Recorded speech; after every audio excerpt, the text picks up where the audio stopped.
नमस्कार सभी को। मेरा नाम नेहा पांडे है और मैं कानपुर से हूँ।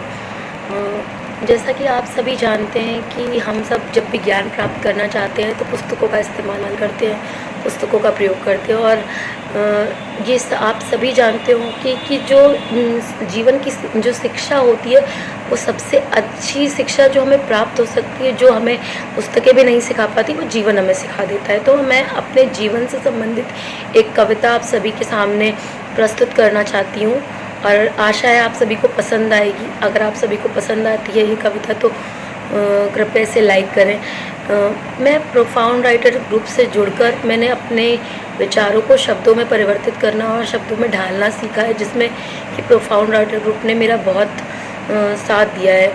तो आज मैं आप सबको अपने जीवन से संबंधित एक कविता सुनाना चाहती हूँ। तो उस कविता को इसलिए मैंने नाम दिया है मेरा आत्मकथ्य। तो अगर आपको उस कविता में कोई त्रुटियाँ या कोई गलतियाँ समझ में आती हैं तो कृपया मुझे माफ़ कर दीजिए, क्योंकि ये मेरा बहुत ही पहला अटेम्प्ट है जिसमें जो कि मैं वीडियो के माध्यम से आप सभी के समक्ष अपनी कविता प्रस्तुत करने जा रही हूँ। जन्म मिला जब इस संसार में तब भेदभाव का नहीं था मुझको ज्ञान। जन्म मिला जब इस संसार में तब भेदभाव का नहीं था मुझको ज्ञान। बुन रही थी ख्वाब में जानकर ये जगत समान। बुन रही थी ख्वाब में जानकर ये जगत समान। 8 वर्ष की आयु में ही भ्रम ये मेरा टूट गया। 8 वर्ष की आयु में ही भ्रम ये मेरा टूट गया। जब भविष्य के सपने दिखाकर परिवार मेरा मुझसे छूट गया। जिन रिश्तेदारों को समझा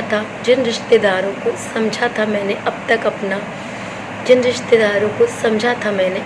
अपना उनके साए में रहकर ही ये बचपन मेरा मुझसे रूठ गया। खुद को सर्वश्रेष्ठ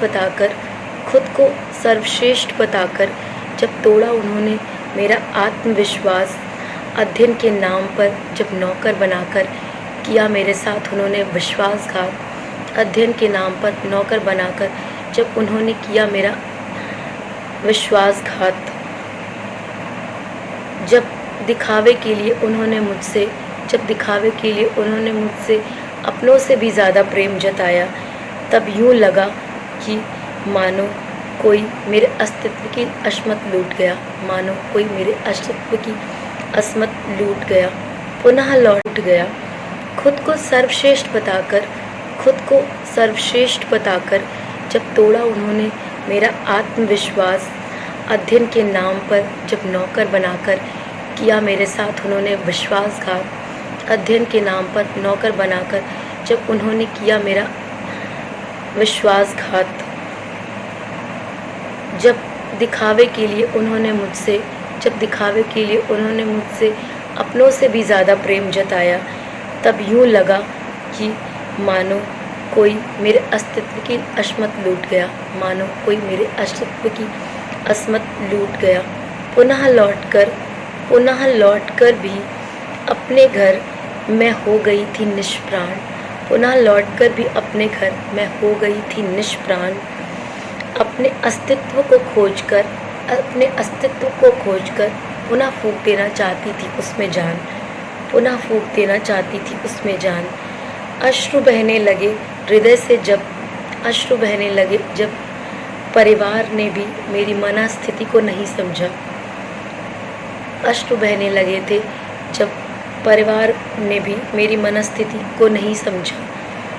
वो समझ रहे थे जिसे मेरे व्यक्तित्व का पहलू। उसे खोजने में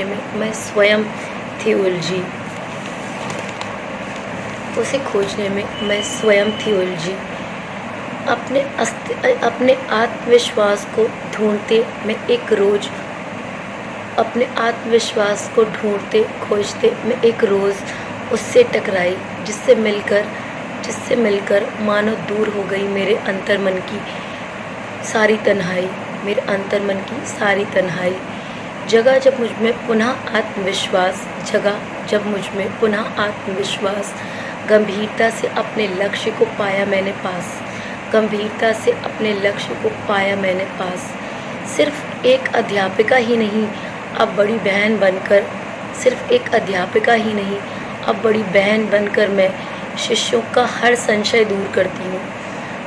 बड़ी बहन ही नहीं, एक अध्यापिका ही नहीं, बड़ी बहन बनकर भी मैं अपने शिष्यों का हर संशय करती हूँ दूर। बिना किसी भ्रम और तनाव की जीती हूँ अब मैं भरपूर। बिना किसी भ्रम और तनाव के अब जीती हूँ मैं भरपूर। मिली मेरे सपनों को एक